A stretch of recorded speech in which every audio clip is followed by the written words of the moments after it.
Young's double slit experiment YDSE is based on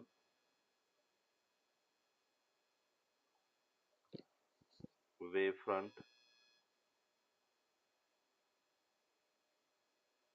division method.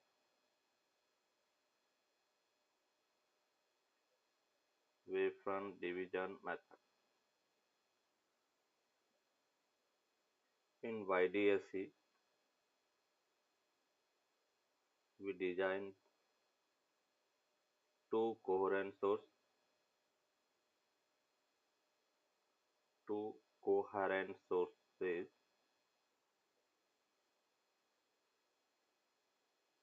using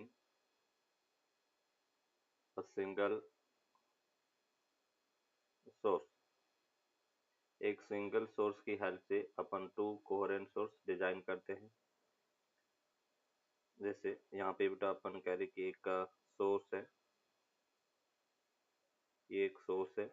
इस source से अपन कह रहे कि किसी डिस्टेंस पर एक कार्डबोर्ड रखा, सिंगल स्लिट है और एक कार्डबोर्ड रखा, और इस सिंगल स्लिट से इक्वल डिस्टेंस पर एक दूसरा डबल स्लिट कार्डबोर्ड रखा, जिसमें स्लिट का मतलब दो होल है।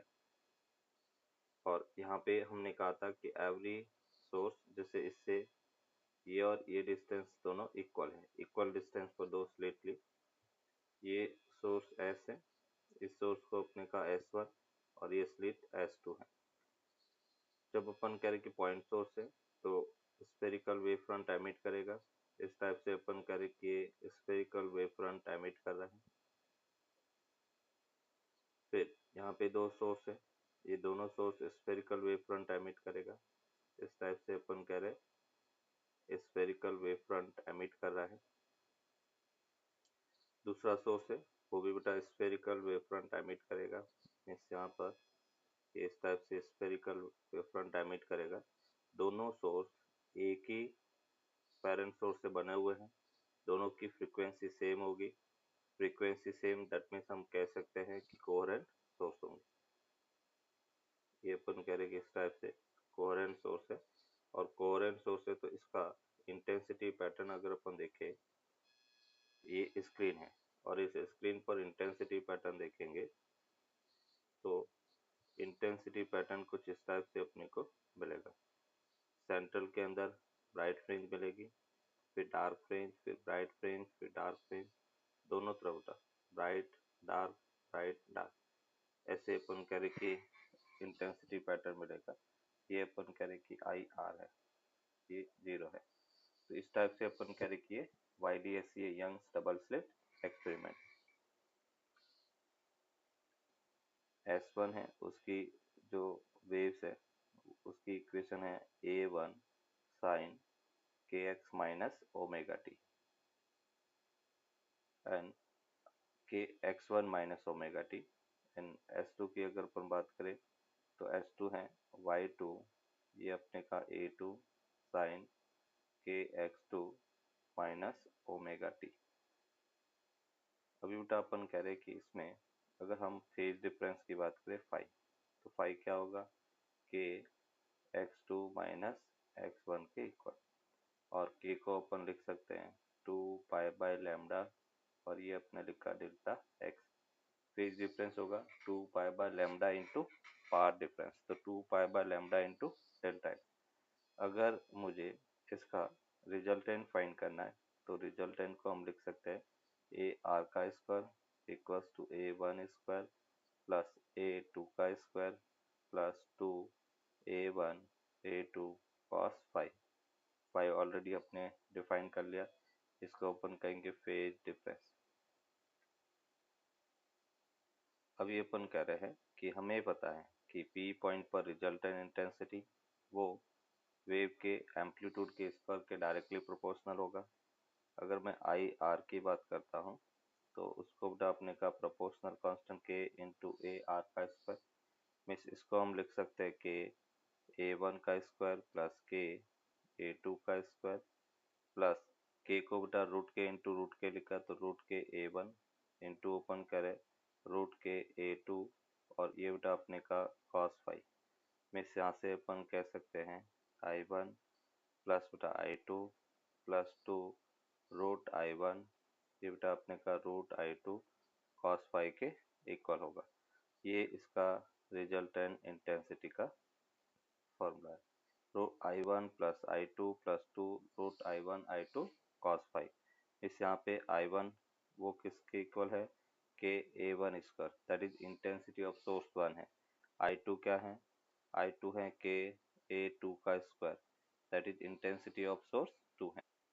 रिजल्टेंट इंटेंसिटी बेटा ये हमें मिला IR equals to I1 plus I2 plus 2 under root I1 root I2 cos phi. यहाँ पे फाई दोनों के बीच का फेज डिफरेंस है। अगर अपन बात करें condition for constructive interference, condition for constructive interference, हमने कहा था कि जब इंटेंसिटी इंक्रीज हो जाती है मैक्सिमम हो जाती है तो उसको कंस्ट्रक्टिव इंटरफेरेंस कहेंगे। तो कंस्ट्रक्टिव इंटरफेरेंस में अपन कहेंगे कॉस फाई उसकी वैल्यू +1 के इक्वल होना चाहिए। तो फाई इक्वल्स टू हम लिख सकते हैं 2n पाई, मतलब फेज डिफरेंस 2n पाई के इक्वल होगा। ये कंडीशन हो गया। अगर हम पाथ डिफरेंस की बात करें हमें पता है कि phi equals to 2 pi lambda into path difference के इक्वल है। फाई की value 2n pi equals to 2 pi lambda into delta x. 2 pi से 2 पाई कैंसिल आउट तो डेल्टा एक्स इक्वल्स टू क्या है n लैम्डा। तो पाथ डिफरेंस n लैम्डा और इसको अपन कहेंगे फेज डिफरेंस। कंस्ट्रक्टिव इंटरफेरेंस अगर हो रहा है तो हम फेज डिफरेंस को 2n पाई रखेंगे, पाथ डिफरेंस को n लैम्डा के इक्वल रखेंगे। यहाँ पे n की वैल्यू n जो है वो 0 से स्टार्ट होगा, 0 1 2 अप टू इंफिनिटी। 0 से इंफिनिटी तक अपन कैलकुलेट स्टार्ट होगा। That is the condition for constructive interference. दूसरा अपन बात कर रहे हैं कंडीशन फॉर, हाँ सॉरी इसी के अंदर अगर cos फाई 1 है तो देखो रिजल्टेंट इंटेंसिटी मैक्सिमम होगा और रिजल्टेंट इंटेंसिटी मैक्सिमम को हम लिखेंगे I1 plus I2 plus 2 root I1 root I2 और उसको हम लिख सकते हैं root I1 plus root I2 और उसका होल स्क्वायर। ये अपन करें कि मैक्सिमम इंटेंसिटी है। एज अ स्टैंडर्ड रिजल्ट इसको अपन याद रखेंगे। इसमें अपन कह रहे कि if I1 equals to I2 और वो I0 के इक्वल है उस केस में IR मैक्सिमम और वो किसके इक्वल होगा 4 I0 के इक्वल। मैक्सिमम इंटेंसिटी 4 I0 होगा। Condition for destructive interference, condition for destructive interference. और हमने कहा था कि जब इंटेंसिटी मिनिमम हो जाए तो उसको डिस्ट्रक्टिव इंटरफेरेंस कहेंगे। मीन्स यहाँ पे मिनिमम के लिए cos फाई उसकी वैल्यू क्या होना चाहिए -1। तो cos phi equals to -1 means हम लिख सकते हैं phi equals to 2n-1 into pi, odd multiple of pi. ये अपन कह रहे कि फेज डिफरेंस होगा तब अपन कह रहे cos फाई की वैल्यू -1 के इक्वल होगा। ये फेज डिफरेंस है, फेज डिफरेंस। फाई को अपन लिख सकते हैं 2n-1, ये अपने पास pi equals to 2 pi lambda into path difference. तो पाथ डिफरेंस अपने मिला 2n-1 लैम्डा/2। ये पाथ डिफरेंस है, पाथ डिफरेंस। तो path difference 2n-1 lambda and phase difference 2n-1 into pi. तब कैसा इंटरफेरेंस होगा डिस्ट्रक्टिव। डिस्ट्रक्टिव इंटरफेरेंस में अपन कहेंगे डार्क फ्रिंज बनेगी। अभी यहाँ पर जो मिनिमम इंटेंसिटी वो कितना होगा? तो आई आर मिनिमम को हम लिखेंगे I one plus I two minus two root I one root I two, और उसको हम लिख सकते हैं I R minimum that will be equals to root I one minus root I two और उसका होल स्क्वायर के इक्वल होगा। ये मिनिमम इंटेंसिटी है, root I one minus root I two उसका होल स्क्वायर। अगर अपन यहाँ पे देखें कि आई वन आई टू दोनों इक्वल है, if I one equals to I two और वो आई नॉट के इक्वल है, उस केस में मिनिमम इंटेंसिटी वो जीरो होगा, मिनिमम इंटेंसिटी जीरो होगा।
Yes. Done, sir.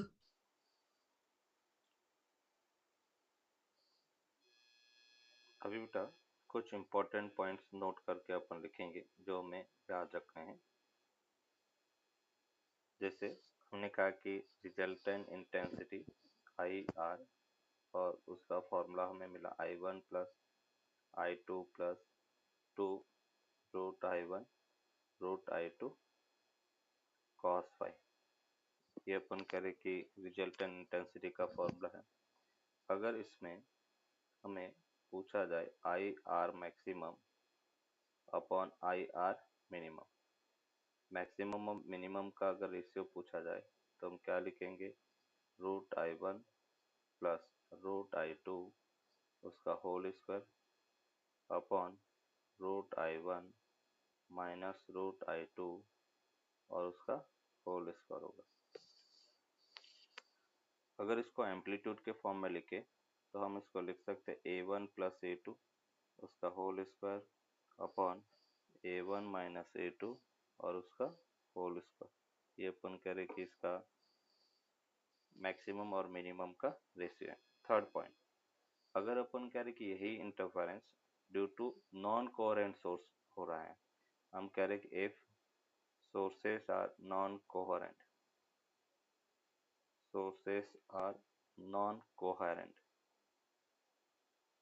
जब नॉन कोहेरेंट होगा तो उस केस में फेज डिफरेंस को अपन क्या लिखेंगे? 2 पाई बाय लैम्डा, और ये अपने को मिला फेज डिफरेंस होगा k x2 minus x1 and plus omega 2 minus omega 1 into अपन करें कि t। ये फेज डिफरेंस है, मतलब फेज डिफरेंस टाइम का फंक्शन है।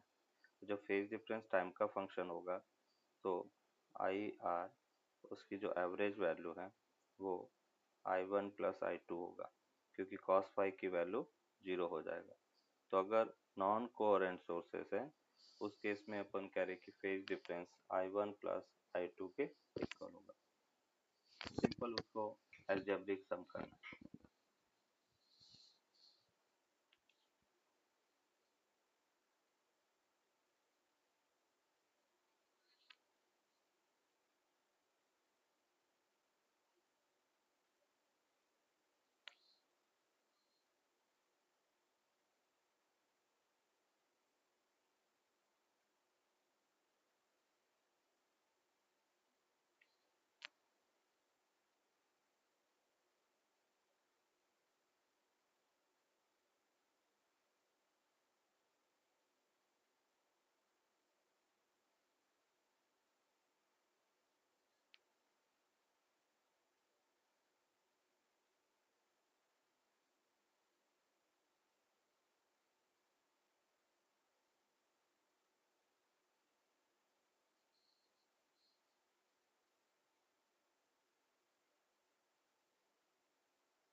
Answer.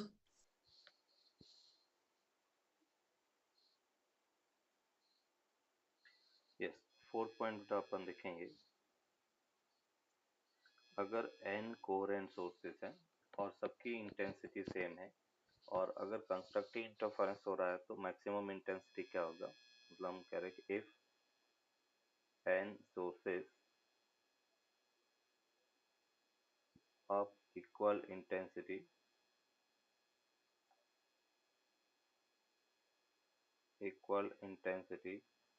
I naught produce an interference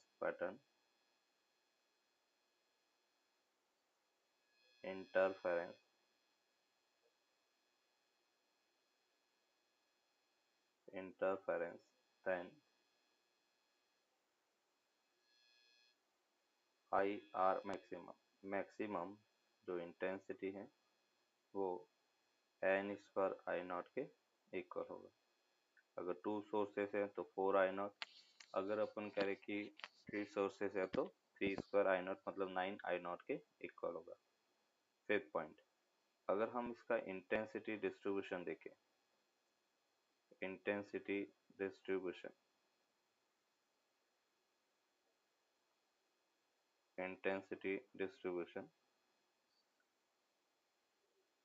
जैसे हमने कहा आई आर वो है I1 plus I2 plus 2 root I1 root I2 cos phi. और इसको अपन कहेंगे अगर इफ I1 और I2 इक्वल है और वो सपोज I0 के इक्वल है तो उस केस में आई आर उसको हमने लिखा 2I0 1 plus cos phi. And बेटा 1 प्लस कॉस फाई को अपन क्या लिख सकते हैं, 2 कॉस स्क्वायर 5/2, 2 कॉस स्क्वायर 5/2। ये बेटा अपन करेंगे इंटेंस वैल्यू पुट करेंगे तो अपने को रिजल्टेंट इंटेंसिटी मिला I R equals to 4I0 cos square 5/2। एक रिजल्ट बेटा ये हो गया। और यहाँ पे अपन in terms of path difference अगर देखें तो फेज डिफरेंस क्या होता है 2π/λ इंटू पाथ डिफरेंस। तो यहाँ पे in terms of path difference हम लिख सकते हैं 4I0 cos square 5/λ into path difference के इक्वल होगा। ये resultant intensity with respect to path difference and phase difference है। आर रिजल्टेंट इंटेंसिटी और सभी मैक्सिमा जो इंटेंसिटी है वो I0 के इक्वल होगा। ये I0 है। यहाँ पे बेटा अपन कह रहे हैं कि ये डिस्टेंस λ/2 है। सॉरी, फेज डिफरेंस की अगर अपन बात करें तो यहाँ पे ये पाई है, ये 2π, ये 3π, 4π। जब ऑड मल्टीपल ऑफ पाई होता है तो डिस्ट्रक्टिव इंटरफेरेंस। यहाँ पे अपन कह रहे कि -π, -2π, -3π, -4π, इसको अपन कहेंगे central maxima, sorry central bright fringe, central bright और जीरो ब्राइट फ्रिंज भी इसको कह सकते हैं, जीरो ब्राइट। ये जो है उसको अपन कहेंगे फर्स्ट डार्क, इसको अपन कहेंगे फर्स्ट ब्राइट।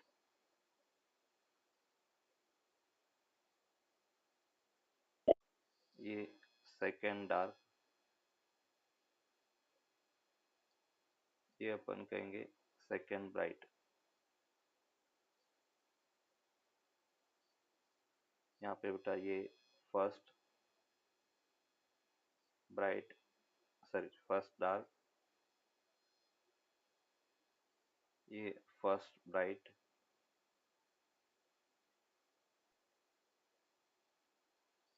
ये सेकेंड डार्क, ये अपन कहेंगे second bright.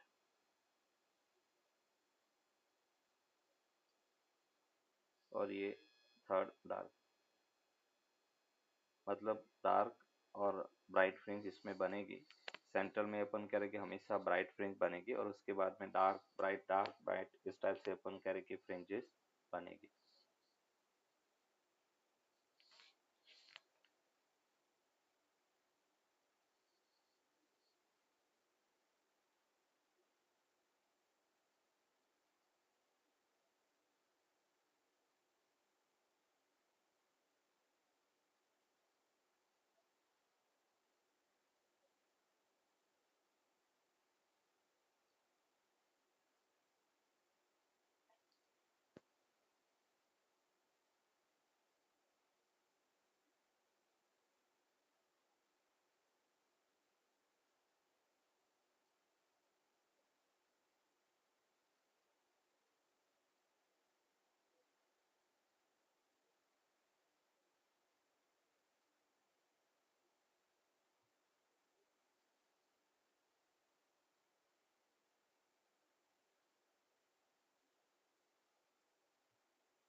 Done, sir.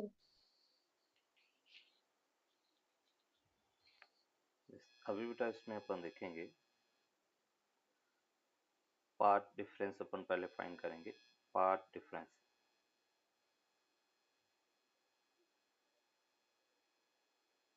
Delta x YDSC के अंदर पाथ डिफरेंस कैसे फाइंड करेंगे वो बेटा अपन देखेंगे।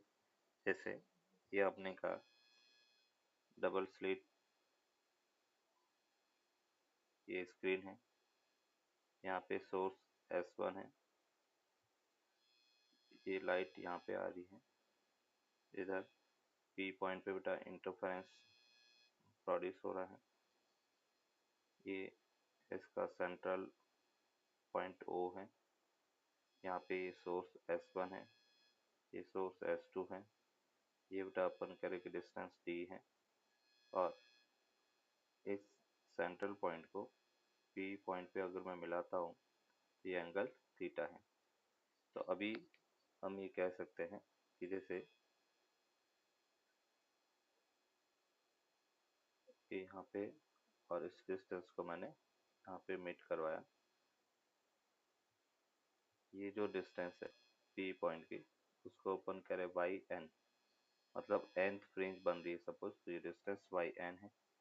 ये जो डिस्टेंस है वो अपन कह रहे कि D/2 है, ये डिस्टेंस वो भी D/2 है क्योंकि ये सेंट्रल पॉइंट है, तो ये D/2 डिस्टेंस है, ये भी D/2 डिस्टेंस है। अभी बेटा अपन कह रहे हैं कि मुझे पाथ डिफरेंस फाइंड करना है, पाथ डिफरेंस। और पाथ डिफरेंस को अपन क्या लिखेंगे, delta X that will be equals to S2P minus S1P। ये इसका पाथ डिफरेंस है S2P माइनस S1P। अगर अपन S2P की बात करें तो इसको बेटा अपन लिख सकते हैं, ये जो डिस्टेंस है स्लेट और स्क्रीन के बीच की वो डिस्टेंस कैपिटल D है।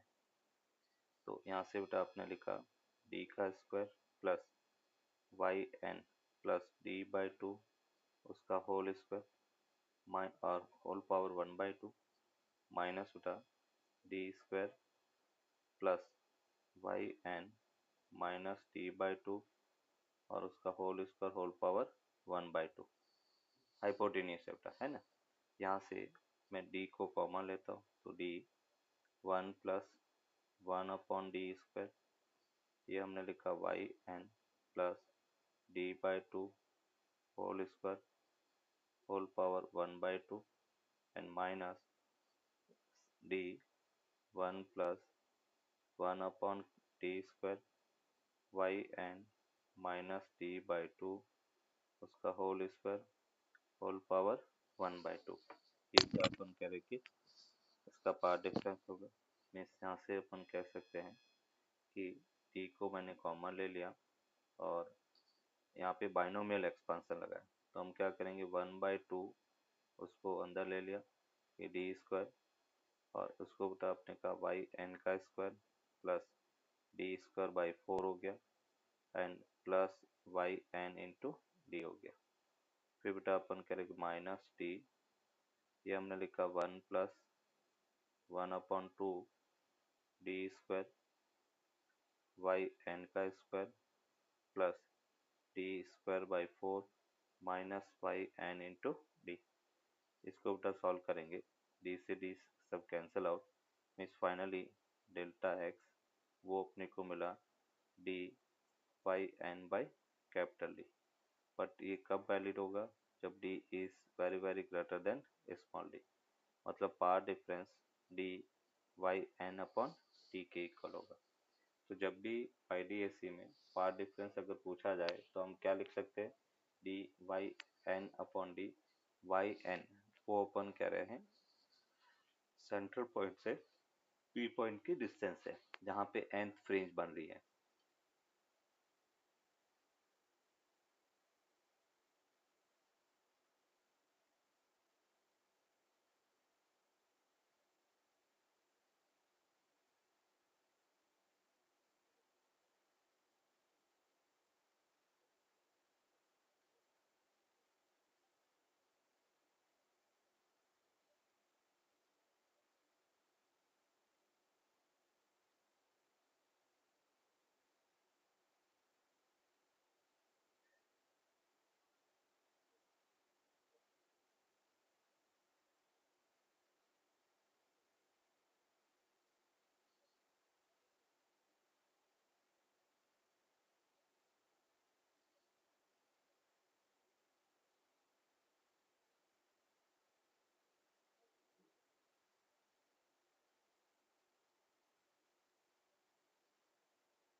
Answer.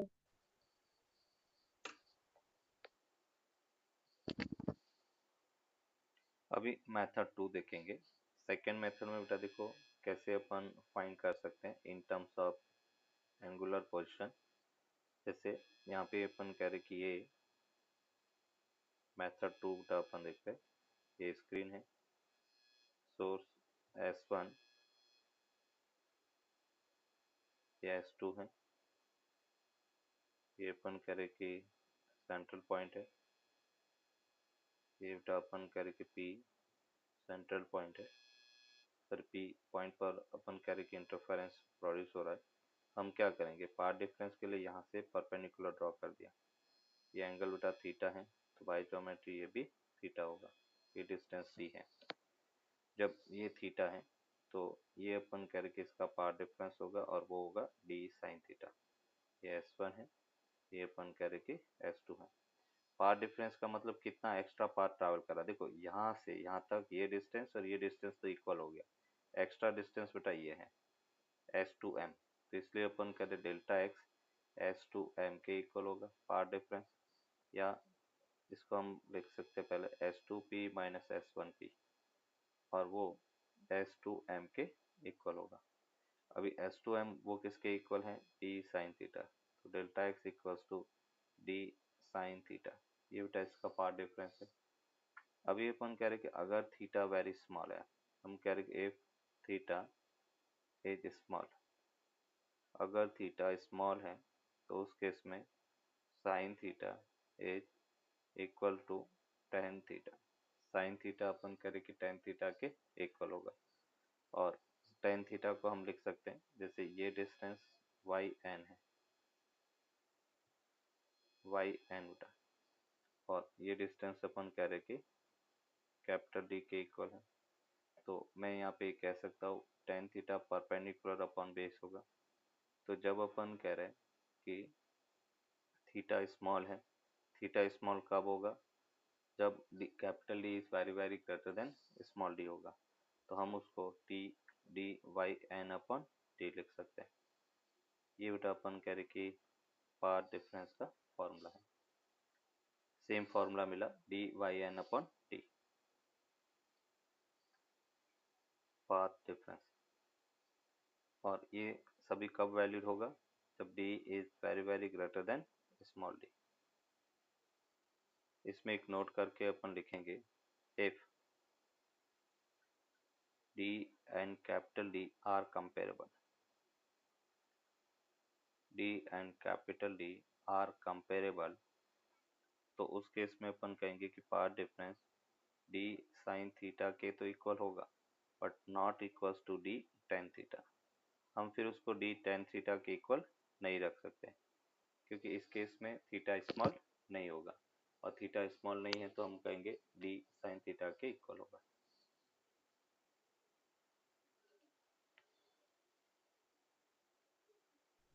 सर इस केस में डी और वाई एन सेम हो सकते हैं? डी और वाई एन नहीं, डी और वाई एन सेम नहीं हो सकते, कभी नहीं हो सकते हैं, क्योंकि capital D very very greater than small D है, और ये बड़ा है ना। तो अपन कहेंगे कि इस वाई एन और स्मॉल डी, हाँ वाई एन और डी की लेंथ सेम हो सकती है, Y N small D same हो सकता है, हो सकता है, वो पॉसिबल है। देखो कैसे, ये डिस्टेंस डी ले लो, ये तो कुछ भी हो सकता है, zero to up to infinity कुछ भी डिस्टेंस हो सकता है, तो अगर अपन डी ले लेंगे तब भी चलेगा, हो सकती है। तो जैसे हमने कहा कि पाथ डिफरेंस डेल्टा एक्स, और डेल्टा एक्स क्या था, डी साइन थीटा, और उसको अपने कहा D Y N upon capital D. अगर मैं यहाँ पे बात कर रहा हूँ फॉर ब्राइट फ्रिंज या कंस्ट्रक्टिव इंटरफेरेंस, तो ब्राइट फ्रिंज के लिए बेटा अपन कह सकते हैं कि पाथ डिफरेंस वो एन लैम्डा के इक्वल होगा, तो ये अपने लिखा N lambda equals to D Y N अपन कैपिटल डी। तो वाई एन उसको अपन क्या लिखेंगे, N lambda capital D by D बेटा। ये अपन कह रहे कि ब्राइट फ्रिंज की डिस्टेंस कहाँ से है, फ्रॉम सेंट्रल पॉइंट ओ बेटा, स्क्रीन का जो सेंट्रल पॉइंट ओ है वहां से अपन कह रहे कि ये डिस्टेंस होगा। अगर हम यही चीज डार्क फ्रिंज की बात करें, फॉर डार्क फ्रिंज, और डार्क फ्रिंज के लिए अपन कहेंगे कि delta x equals to two N minus one, और ये लैम्डा बाई टू है, तो उस केस में अपन कह सकते हैं path difference two N minus one lambda by two, और वो होगा डी वाई एन अपन कैपिटल डी। तो वाई एन डार्क, उसके डिस्टेंस हमें क्या मिला, two N minus one lambda D upon two D के इक्वल होगा। ये डार्क की डिस्टेंस है और ये ब्राइट की डिस्टेंस है।